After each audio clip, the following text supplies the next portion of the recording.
Porque eu recebi do Senhor que também vos entreguei, que o Senhor Jesus, na noite em que foi traído, tomou o pão e, havendo dado graças, o partiu e disse: Tomai, comei, isto é o meu corpo que é partido por vós. Fazei isto em memória de mim. 1 Coríntios capítulo 11, versículos 23 e o 24.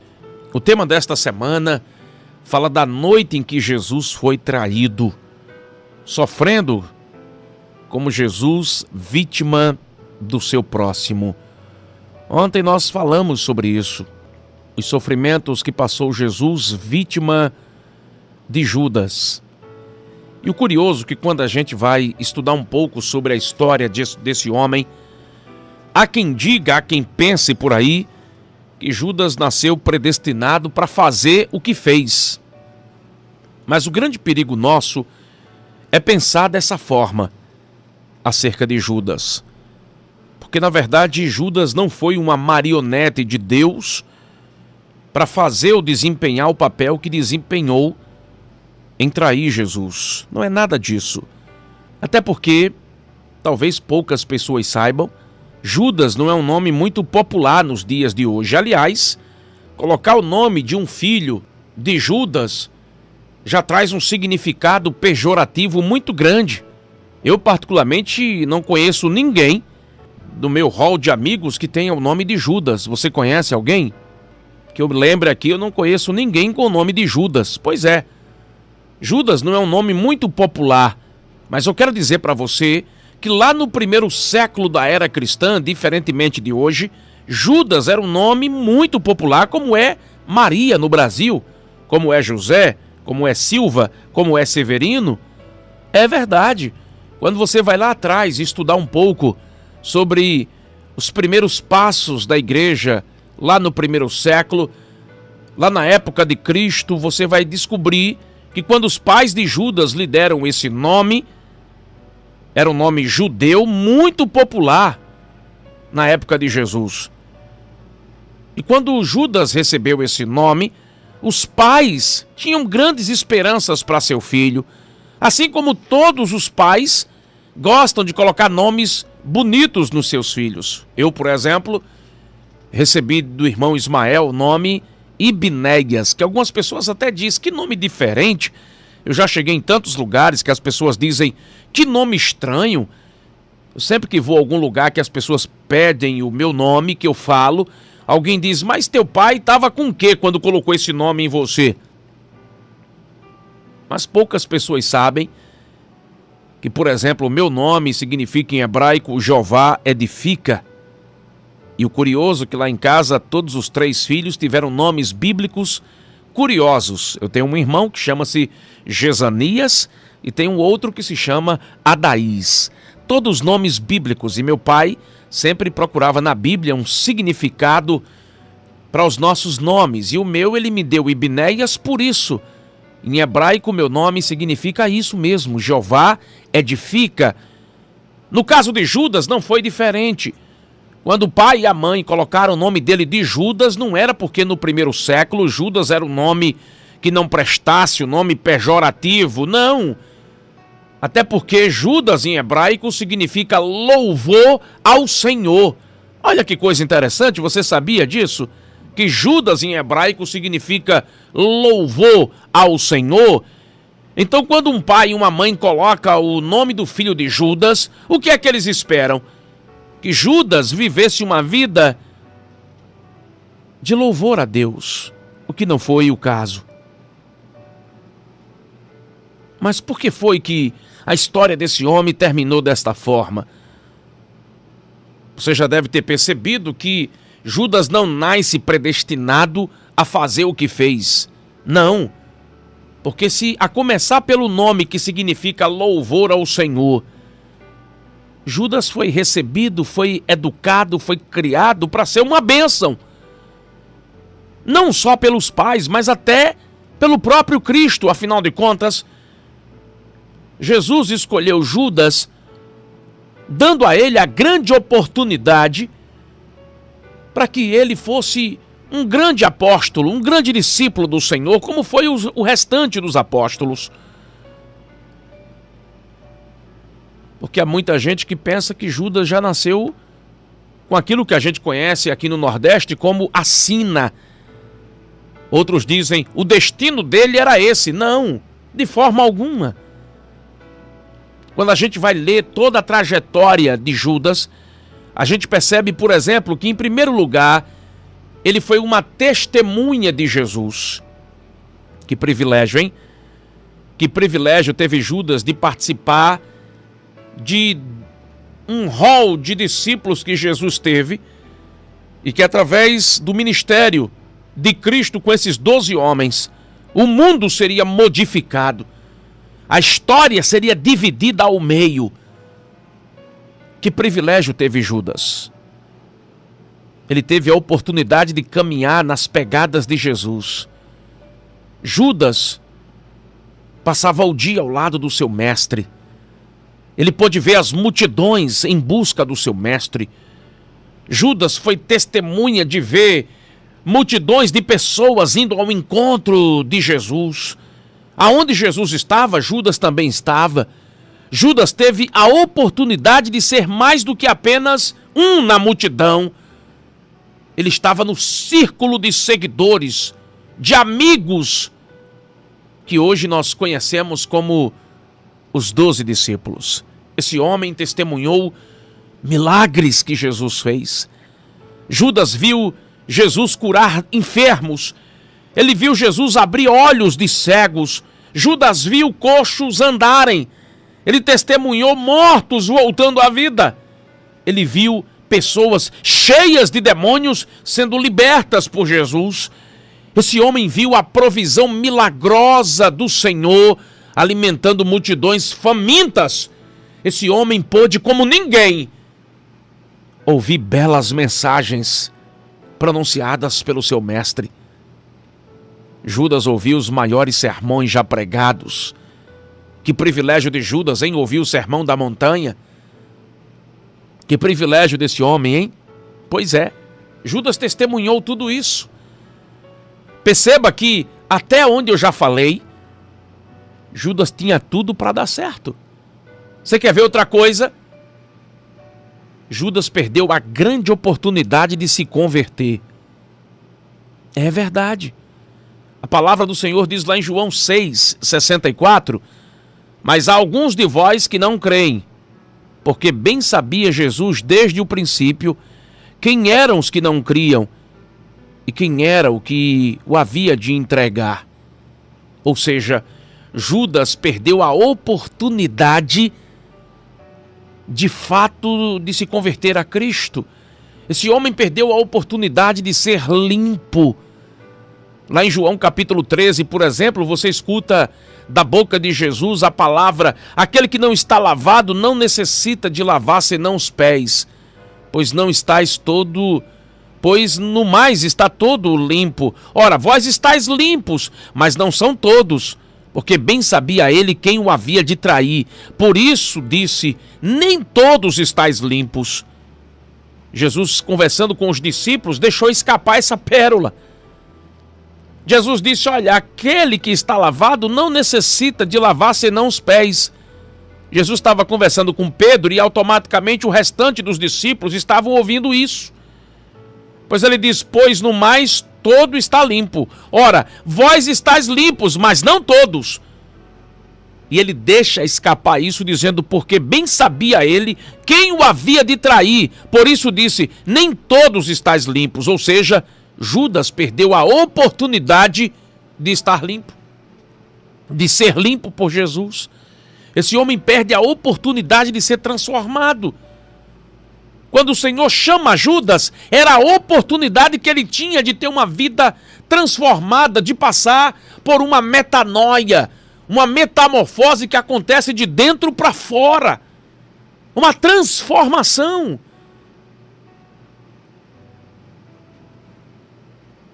Quando Jesus confronta ele tinha toda a oportunidade de mudar a sua vida. Quando Jesus lava os pés de Pedro, Era para Judas dizer: eu também quero ser lavado, eu quero ter o meu coração purificado, eu quero ter uma vida transformada. Mas esse homem escutava tudo isso e não tomava atitudes. Mas sabe o que é que de fato Judas queria? Poder. Eu acredito que um dos maiores problemas de Judas era que ele tinha fome de poder. A Bíblia não fala, mas talvez na cabeça do discípulo Judas, o que ele queria de fato é que Jesus começasse uma grande revolução, como queria outras pessoas que esperavam não Jesus entrando num jumentinho em Jerusalém, mas num cavalo alado, atrás dele um grande exército para derrubar o maior império da época, o domínio romano. Quem sabe Judas não esperava estar dentro de um grande palácio real, ocupando um grande lugar de importância. Quem sabe Judas não queria ter posses, dinheiro. Afinal de contas, ele já estava numa posição privilegiada no meio dos 12, era tesoureiro dos discípulos. Mas a Bíblia fala que, a bem da verdade, ele se aproveitava da oportunidade e começou a roubar, era um ladrão. Foi Judas que mostrou indignação quando Maria derramou aquele óleo tão precioso sobre Jesus, né? Você se lembra muito bem da história. Ele queria que o unguento fosse vendido e o dinheiro dado aos pobres. Olha que menino bom. Mas na verdade Judas não tinha preocupação nenhuma com os pobres. Ele queria mesmo é que aquele unguento fosse vendido por 300 dinheiros e que Jesus colocasse o dinheiro ali, ó, na palma da mão dele, do ladrão.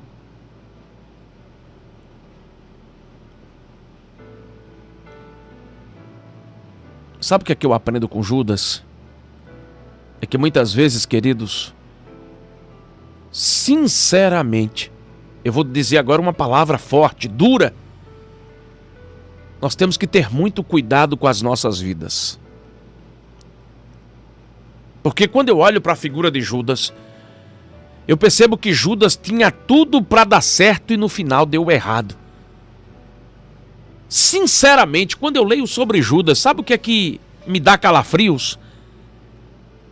É que muitas vezes, a exemplo de Judas, que o seu nome tinha um significado tão bonito, louvor ao Senhor, o meu significa Jeová edifica, o seu deve ter um significado também.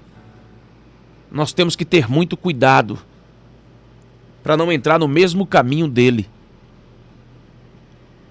Muitas vezes nós temos que observar que as lágrimas de Judas eram de remorsos quando traiu Jesus por 30 moedas de prata. Não era de arrependimento como foi as lágrimas de Pedro. Muitas vezes, como Judas, eu ando com Jesus carregando minha Bíblia. Muitas vezes eu vou na igreja, vejo Jesus operar maravilhas, mas a minha vida não passa por um milagre. Muitas vezes eu vejo tanta gente ser purificado por Jesus e a minha vida está como um sepulcro caiado.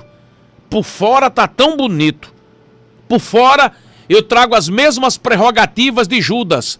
Sou discípulo, ando com Jesus, faço parte de um grupo privilegiado, mas a minha vida por dentro é uma farsa. Eu não sei você, mas toda vez que eu olho para a história de Judas, eu não vejo só a traição desse homem. Eu vejo que esse homem tinha tudo para acertar e errou.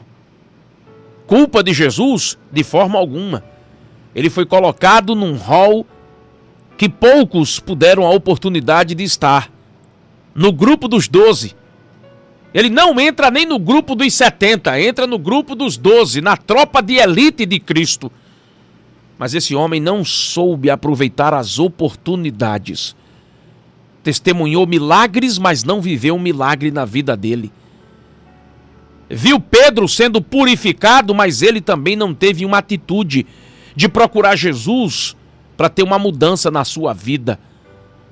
Andava com Jesus, mas não tinha parte com Jesus. Tinha uma posição privilegiada no grupo dos 12, mas preferiu ser ladrão. Olha quantas lições eu aprendo com Judas. A Bíblia fala que os discípulos estavam sempre procurando aumentar a fé, a ponto de dizerem: Senhor, aumenta-nos a fé. Judas não procurava isso. Jesus deixa claro em João 6,64, mas alguns de vós que não creem. Como é que eu ando com o autor da fé e não creio nele? Judas estava nesse caminho. E o texto diz aqui, João 6,64, porque bem sabia Jesus desde o princípio quem eram os que não criam. O camarada foi uma escolha pessoal de Jesus e não cria nele. Isso aqui nos traz grandes lições para as nossas vidas. Não vá pensar que Judas foi uma marionete de Deus para trair Jesus, não. Judas foi um grande sortudo que teve a maior oportunidade da sua vida, mas não soube aproveitá-la. Viu Jesus fazer milagres e não quis um milagre na vida dele. Viu Jesus purificando tanta gente, não só Pedro, não só os outros, mas quis viver na imundície. Teve a oportunidade de ser honesto, mas preferiu ser ladrão. Isso aqui é muito sério. Isso aqui me dá a prova cabal de que não adianta andar com Jesus. Não adianta ter uma posição privilegiada na igreja. Não adianta ver milagres. Não adianta dizer que é crente, porque o final da nossa história pode ser igual a de Judas. Não se engane. Judas teve todas as oportunidades. Eu sempre costumo dizer que Pedro, a exemplo de Judas, também traiu Jesus. Pedro só não foi tão desonesto quanto Judas a ponto de vender Jesus por 30 moedas de prata. Mas Pedro também traiu Jesus. Porque afinal de contas, quando foi interrogado se conhecia seu mestre, Pedro disse que nunca tinha visto ele, não sabia nem quem era ele. Mas a Bíblia fala que, diferentemente de Judas, Pedro chorou de arrependimento. Judas chora de remorso. A pergunta que Jesus está fazendo a começar de mim e depois para você é: como anda a sua vida? Isso aqui é muito sério. A lição desse homem, a lição de vida, ou as lições que a gente aprende com a história de Judas são sérias. É por isso que no arrebatamento da igreja, muita gente vai ficar chocada. Fulano? Meu irmão, fulano, ficou. Jesus veio, levou a igreja e ele ficou aí. Mas como?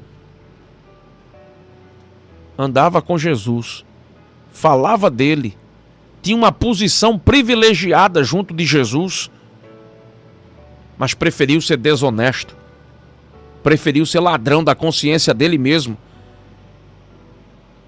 preferiu trocar Jesus por tantas coisas. Isso é sério, meu irmão.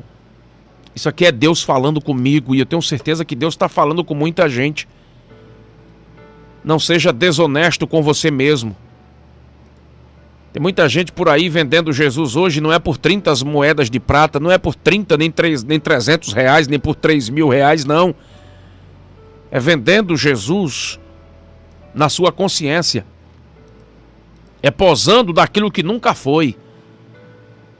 É falando de milagre quando a vida dele precisa de um milagre.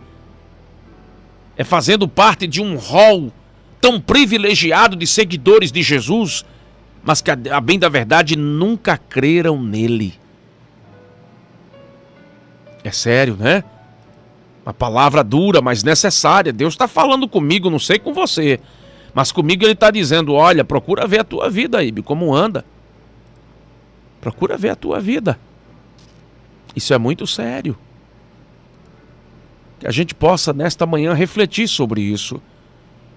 Que a gente possa entender que muitas vezes, por simples detalhes, e tem muita gente achando que Deus abre mão de detalhes. Deus não abre mão de detalhes. Um exemplo claro disso, São as igrejas da Ásia.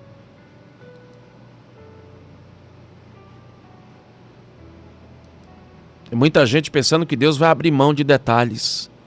Olha, Senhor, não deu não, eu queria muito fazer, mas não deu. Então o céu também não é para você. Então que a gente possa meditar nisso. Que a gente possa andar com Jesus, mas que a gente possa crer nele. Que a gente possa falar de Jesus, mas que a gente possa confiar nele. Que a gente possa falar do caráter de Cristo, mas que o caráter dele esteja em nós. Isso é muito sério. Judas teve tudo para dar certo e deu errado. Foi colocado numa posição de destaque, mas preferiu ser ladrão. Não aproveitou a grande oportunidade da sua vida. Que possamos nesta manhã dizer ao Senhor: Senhor, nós queremos ser diferentes. Nós queremos, Senhor, ser um servo fiel. Nós queremos, Senhor, aprender a cada dia a te adorar. Me ensina, Senhor, a te servir. Me ensina, Senhor, a ser um servo bom e fiel, justo e fiel. É isso que o Senhor está pedindo, está exigindo de mim e de você nesta manhã. Que a gente possa ser crentes de verdade. Que a gente possa dizer: Senhor, eu quero ser um filho, mas não é qualquer filho, é um filho de verdade. Ser crente de verdade não é brincar de ser crente, não. É levar Jesus a sério. É isso que Ele está querendo de mim e de você nesta manhã. Que a gente possa ser filhos de verdade. Senhor, eu quero realmente fazer a diferença. Eu não quero ser mais um na multidão. Ah, irmãos, como a nossa responsabilidade é grande. A nossa responsabilidade é grande. Mas que nessa manhã a gente possa dizer: eu quero ser um filho, mas um filho de verdade. Para te servir, Senhor, com inteireza de coração. Eu quero ter um caráter de Cristo. Eu não quero ser mais um no meio da multidão. A minha vida não pode terminar, ou a minha história como a de Judas. Tinha tudo para dar certo e deu errado. Mas eu quero ser um filho de verdade.